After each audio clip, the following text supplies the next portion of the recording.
everyone, my name is Crystal Jagrep and this is Empowered by Women Business Class. Most of you are already familiar with the interviews we do with other women entrepreneurs where we dive into a little bit more of their stories with how they got started and where their businesses are today. Don't worry, those interviews aren't going anywhere, but this mini-series is going to be diving into strategies and not just stories. We'll be collaborating with select women-owned and led brands to dive into all of those juicy things that are really going to help you up-level your business, develop new skills, and break down any mindset barriers you might be holding on to as an entrepreneur. Each collaboration will be a multi-part series within this mini-series so that we can really focus on specific topics with experts in all of those fields. Each episode will drop Thursday of every month, so make sure you stay tuned. Have your pen and paper ready to take notes so we can really build that business of your dreams. All right, let's get into it. Hey everyone, welcome back to session 4 of our 4-part series with Inventora. Again, Inventora is this incredible small business inventory management system that was founded by Diana Allen and her hubby, and now baby daddy. But today we have the pleasure of sitting down with Delmith, who's really become like one of the faces of Inventora, and she is the head of brand partnerships. And today we are going to be talking about all things wholesaling. So if you didn't catch any of our first 3 sessions, we talked about becoming a pop-up pro, determining your pricing, and of course, managing inventory, because that is what Inventora is all about. So today was kind of like this 4th bonus session because wholesaling was brought up in one of our conversations. And obviously, as small business owners, wholesaling can be a really big part of your business. So we wanted to make sure we dove into that topic and shared all the tips and tricks that Delmith has to share. So Delmith, once again, thank you so much for joining us. No, thank you. I'm sad that it is going to be our last session. It was so much fun to do this with you. But yes, I know that wholesale, it's a good part of a business. When we start, I think we all think about like that's one of our goals to do wholesale. It's a great opportunity to scale our businesses. But I think when we offer wholesale, it's not for everyone. Even if you are just starting, you need to consider a lot of things. But it is a great way to have an extra income, because maybe you're just starting and you're just selling on markets or pop-ups. That's something that is seasonal. Or you're on e-commerce platforms and you have a lot of competition there. So I always say that it's better to not have all your eggs in one basket. So I think one of the really good baskets that you can have in your business is wholesale. It is a good opportunity for you to have an extra income all year round. You're going to have that opportunity all the year. So I think that's why it is so important. And a lot of people, a lot of makers and small business owners have curiosity about this topic, right? So I would love to dive deep into all the details. But first, I always like to start with the basics. If you are not sure, what is wholesale? So wholesale is when you sell your products to another business and at a price that it's much lower than you typically sell in a retail store, right? So this is because the business will then resell your products for you. I love that of doing wholesale, because you just do the product, prepare it, and give them to them. They pay for it and they do whatever they want with all the selling part. So that's not your business. I love that part. I think it has the pros and cons, but I think it's something that I really enjoy about wholesale. But first, selling handmade products wholesale is not for every handmade business. It's usually best for businesses that are more established. And I would like for you to think about and analyze the stage of your business right now and ask yourself first if you already have experienced some success serving everyday customers. if you have already like a more established customer base and you are having current sales? Or have you been in business long enough to know what products are your best sellers? If you don't have that data yet, I think that's something that you should know before offering wholesale.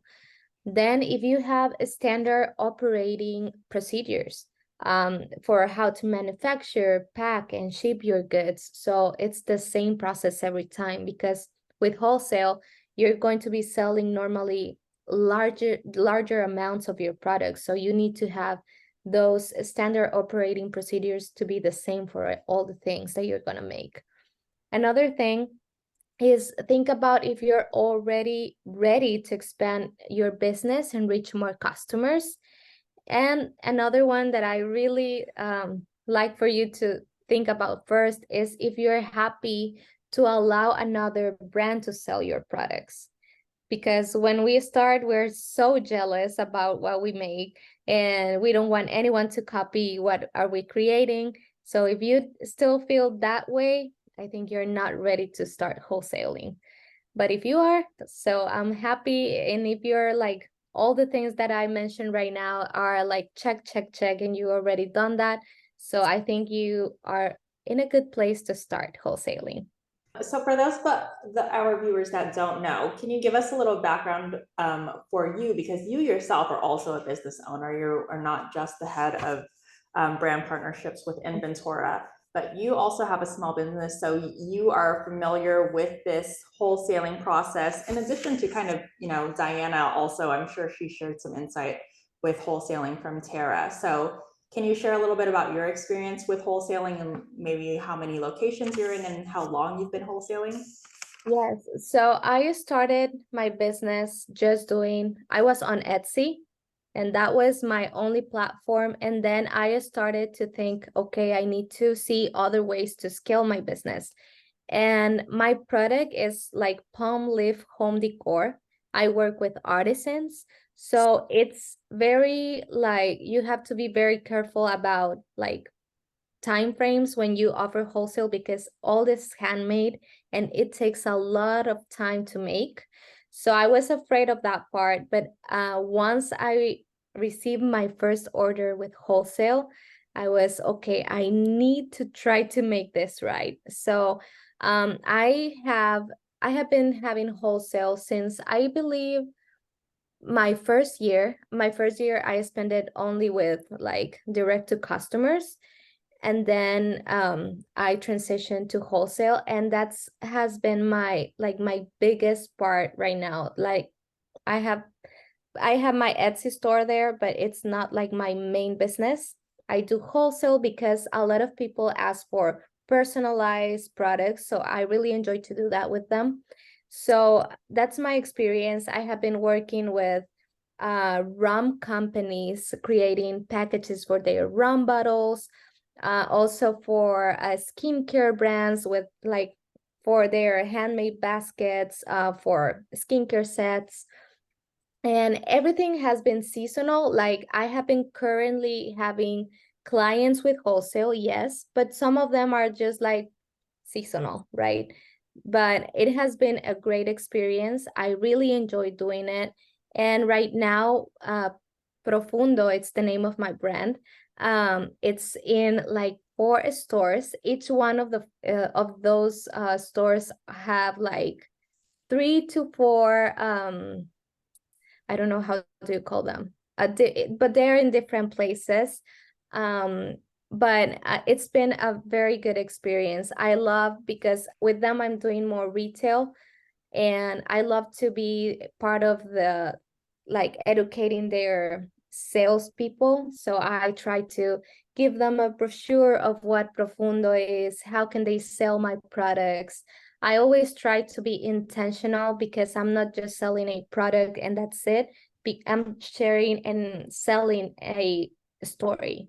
So that's why I love about handmade products, because you have a lot of people behind the product that you are purchasing. So that's honestly one of the main things that I love about what I do. And that's mainly my experience. Maybe later I have some like stories that I want to talk about of how I started reaching out to people for wholesale, but we can talk about that later. Yes, I definitely wanted to dive into that, like how to properly pitch yourself. So I'm definitely excited about that portion. But we'll go ahead and I'll let you do your thing, and I'll just continue to interject when necessary. Sounds good. So I think I already mentioned some of the benefits, but let's talk more about that. Benefits of doing wholesale. So you can increase your sales because you're selling multiple items at a time, and you are going to have that secure sale. You are not waiting for the product to be bought for someone. You already make the product and you're going to have that money come from you right away.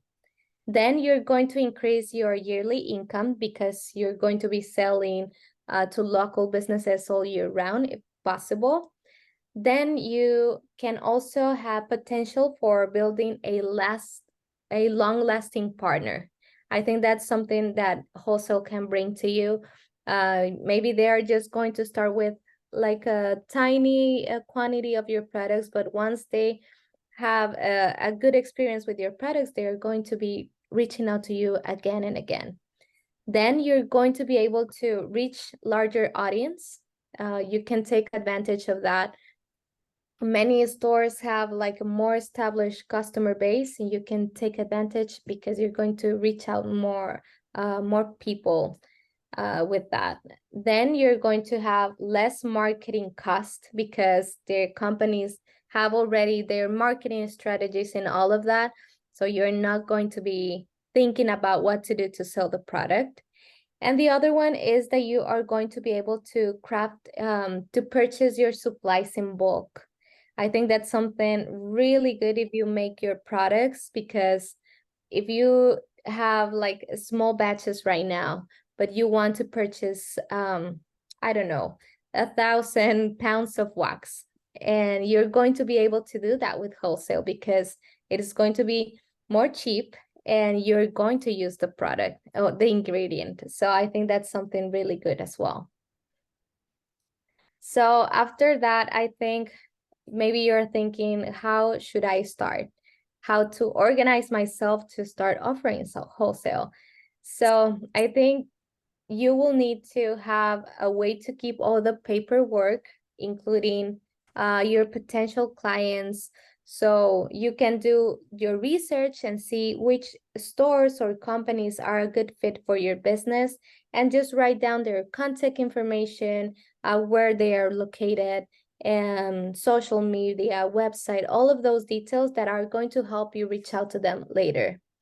Then you can have a product line sheet. I highly recommend for you to look out on how to do this, because they want to see your product and they want to have all the information, price, description, photo. So with the product line sheet, you can include it in your email when you reach out to them. So you should be prepared with that too. Then you can also look for suppliers that offer like larger for you to buy in bulk. So maybe your suppliers right now are small as well, and they don't offer you like to buy a lot of quantities from them. So you have to make another list of suppliers that can offer that to you. Then you can keep track of your sales, your inventory, and delivery dates. I think delivery dates is something really important. You need to really know how much time does it take you to make the product, package, shipping, and all of that, in order to give them estimated times, because of course that's the first thing that they're going to ask you after you say, okay, let's make the deal. They want to know when are they having the product ready. So I think with those things, the sales, inventory, delivery days, productions, Inventora can help you with that. I think it's a great resource for you to start planning and preparing to do wholesale. You can keep track of your products, your stock levels, your suppliers' information, your clients' information, all of that information in just one place. So I think that's something that you can really use to make this process easier. I'm glad that you brought that up because I was going to ask. So for Inventora, is there like a dedicated space for specifically wholesale clients so that you can differentiate which products you have for, direct to consumer if you're doing markets and things like that, and which products you're designating specifically for wholesaling? Are you able to differentiate that? You cannot differentiate the products, but you can differentiate the clients and the type of sales. So you can keep track of your e-commerce platform, e-commerce sales. You can keep track of your retail and wholesale sales. So you can keep track of all of them, and you are going to be able to see them by category and also your clients. So that is going to be easier for you to know and have everything separated. Got it. Awesome. Okay, so now after you're done with that, with your research and having everything organized, I think you can start pricing your products. You know that pricing your products for retail and wholesale is different. And remember that not all of your products are going to be a good fit for wholesale. So for example, if a product costs you $20 and it takes you 3 hours to make each item, and you're selling it for $40, maybe you don't want to offer that for wholesale because the profit margin will be too low and a lot of time that you have invested. So that's why I mentioned at the beginning that it's very important for you to see which ones are your best sellers, which products are taking you less time to make, and also the ingredients that you include in your products are cheap. If they are cheap, and all of that combination is good, you can offer them to wholesale. Maybe you have more premium products that are not a good fit for wholesale, and that's okay. So just keep in mind that you cannot offer all your products for wholesale. And then I think I'm not going to talk about this like too much, but I think that for pricing your products for wholesale, you need to have in mind to take into account all your expenses and labor. So, and of course, your overheads, don't forget them. A lot of things can happen, a lot of mistakes. So if you have those three things in mind and you know how much are you spending to make one product, your labor cost and the overheads, if you put a percentage there for that, then you're good to go, and you're going to be determining a great price for your wholesale products. And then I think this is the last thing that I want to talk about, and here's where I tell you my experience, is to start preparing your wholesale pitch. When you start organizing your wholesale and organizing to offer wholesale, you created a list of a contact information. So you're now ready to start contacting them. So you can send them an email, or if you have them closer to you, maybe you can visit them and give them some samples. That's what I did with my first experience. I was super nervous, but I just went there and it was the great timing because they were looking to add a new section at their store for handmade products. So it was perfect. I went there with my products and I showed them the quality. I told them, I sent them a catalog with the people behind the product, the brand, and I love it. They fell in love with the product. Also the pricing, you need to have that ready in that first meeting, because they are going to ask about that. Then they're gonna ask about your timing and all the things that you can offer. Maybe if they want a personalized product, can you do that? Are you going to be open to do that for them? Also, if they don't want your label, are you okay with that?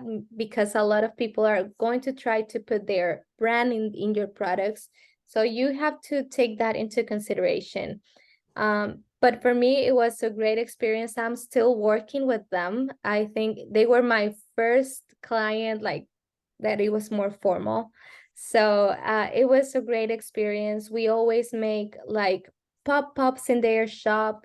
That's something really good that you can take advantage as well for wholesale. For example, I did a pop-up for Mother's Day with like bouquets in my handmade baskets. It was beautiful. Honestly, I really enjoyed doing that. Um, but that was one of my experiences. And I do have one that it was really bad and I regret it. But I love to share this as well because you can learn from my mistakes. Absolutely. But I was working with a skincare brand and they were having something for Mother's Day, I think, as well.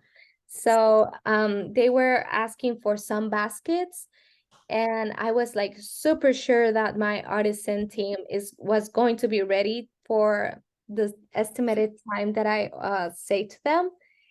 And when we were closer to that day, the baskets weren't ready. And I was like, I don't know what I'm going to say to them because Mother's Day was, I think, the next week. They were already like promoting everything. And I was like, oh my gosh, we're not going to have that ready. I don't know what we're going to do. But I thought about a solution. I told them, you know what? I'm really sorry. I want to be transparent with you. The baskets aren't ready. I have this amount ready. So what I suggest was that I would be sending them the products. For example, I have 15 right now. I'm going to send them to you. And then 2 days after that, I'm going to have another 15. So I give them like batches. It was not ideal. And I was so glad they say, okay, let's do that. But that's where I understood that I really needed to have my delivery dates very clear.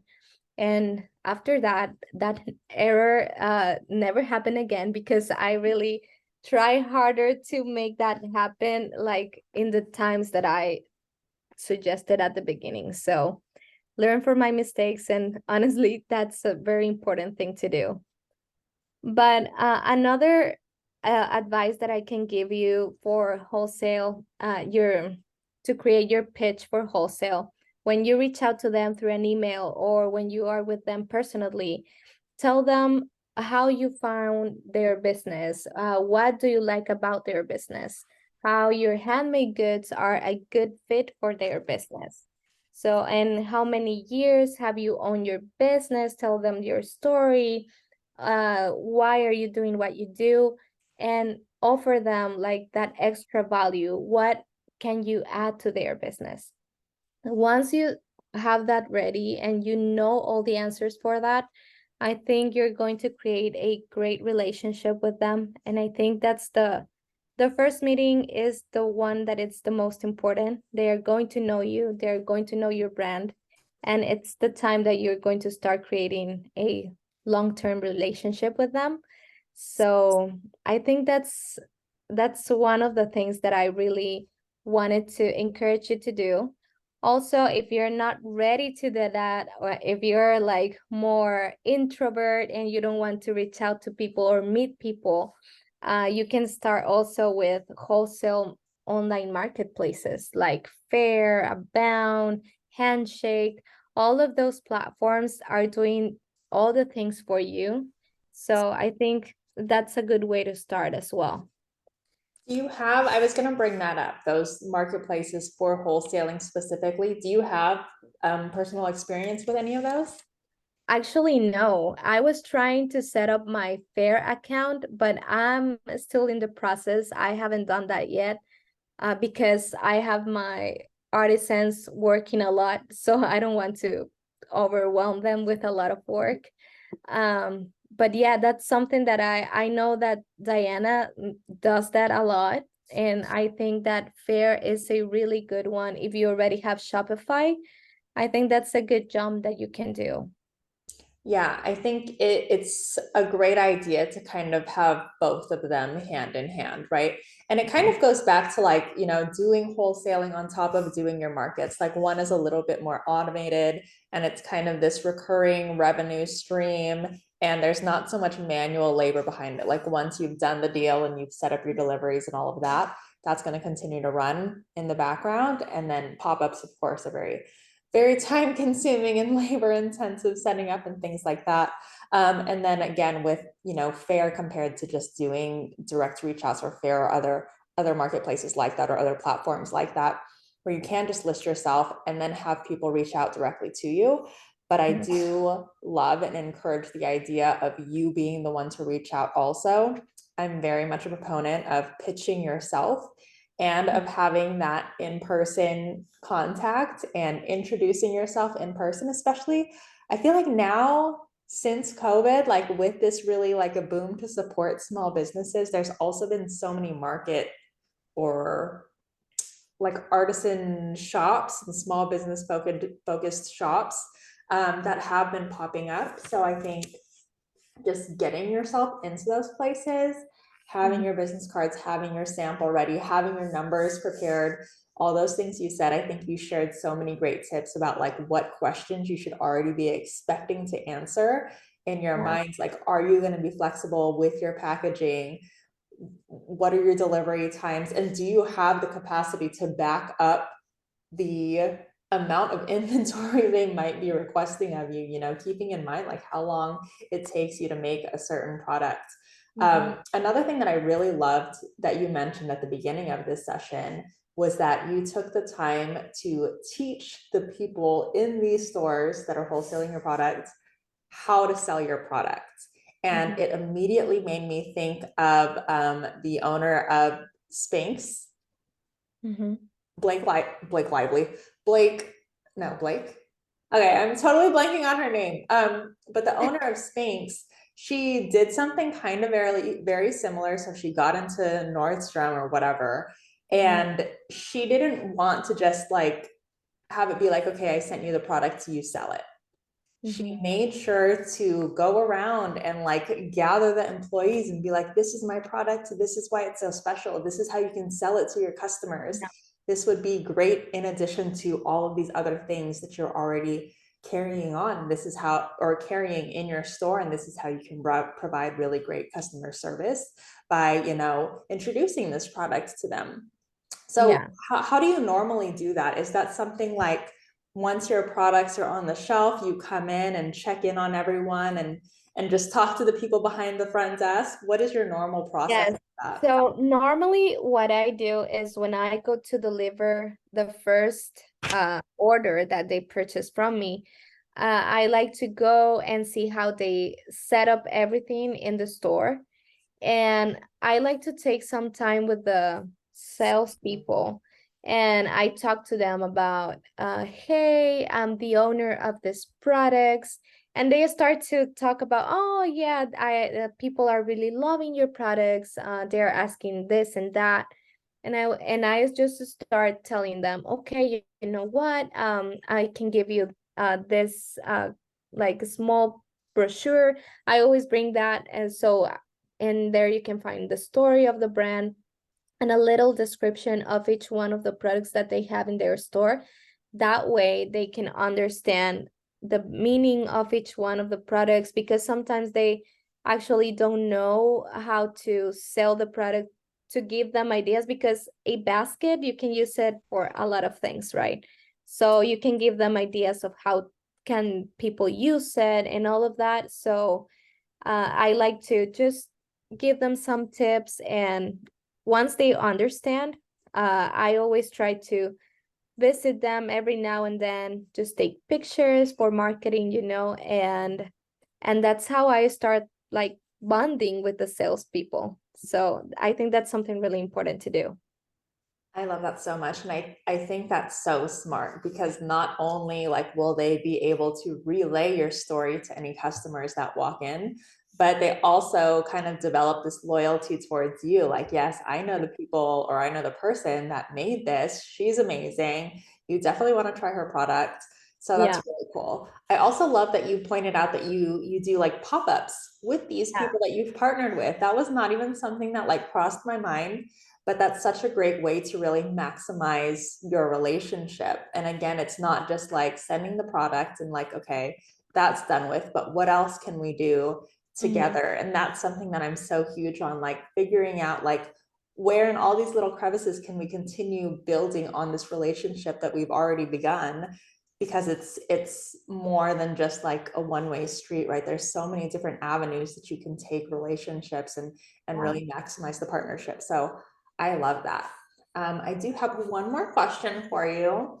So with all of these new markets that are popping up, what advice do you have when it comes to someone that is looking into wholesaling their product and choosing between a store that might have just opened up this year versus a store that's been established for quite some time now? Do you suggest kind of going one way or the other, or just going, everywhere that will possibly accept you? What is your insight on that? I think it will depend in the stage of your business. If you think that your business is more established and you have like more people know you, I think you should just risk it and go with the more established companies or stores. However, if you're not sure and you want to start like small, I think you should start with like brand new stores, so that way you can have more experience with someone that is also starting, and then you can transition, and if you're ready and everything goes well, you can go and start with the bigger companies. But if you're in the middle, I would say that you can have both. I'm not opposing to any one of them. I think the idea of like combining both of them, it's good. Yeah, I like that perspective on it, kind of like just getting your foot in the door, even though they're a pretty new storefront as well, like they're still testing things out, but you're also still kind of testing things out so you can kind of test the waters out together. I definitely like that perspective versus like going into it with so much fear, like, oh my God, I don't know if I can trust my product with them. But if you're still pretty new and you're kind of just figuring it out yourself, it's definitely a great way to kind of see if that's the right direction you want to take it, and whether or not that place ends up being the right place for you in the long run, or you want to transition, like you said, to a more established storefront. Yeah. Any last tips from you? I think those were all of my questions, but if you have any final words to share. No, I think I share all the things that I wanted. Please feel free to reach out to us if you have any other question, inventory related or business related. We are very open to help everyone with all the experience that we have. And I don't know, I think I just wanted to say thank you, Crystal, for this time. I love to have these sessions, and I hope everyone learns something from them. I learn a lot from your experience as well, talking to you. So I really enjoy this time. Thank you so much for the opportunity. Thank you. I know that you've invested so much time into this. I mean, 4 sessions is no easy feat, and we've had to like reschedule a few times. So I'm just so grateful that you were willing to sit down and share all of this amazing insight that's in your head and from your experiences, both with your own brand and with working directly from Inventora. But for those of you that are listening, as Delmith mentioned, if you do have any further questions, reach out to them. Their entire team is so incredibly helpful and just willing to answer any questions that you may have. Of course, I will link Inventora down below. I'll also link Profunda. Am I saying it right? Yes, profundo. Profunda. And then also Tara, so you can check out Diana's other business. If you are an Empowered by Women member, just a reminder, you do get a really amazing discount with Inventora. So be sure to check that out on our website.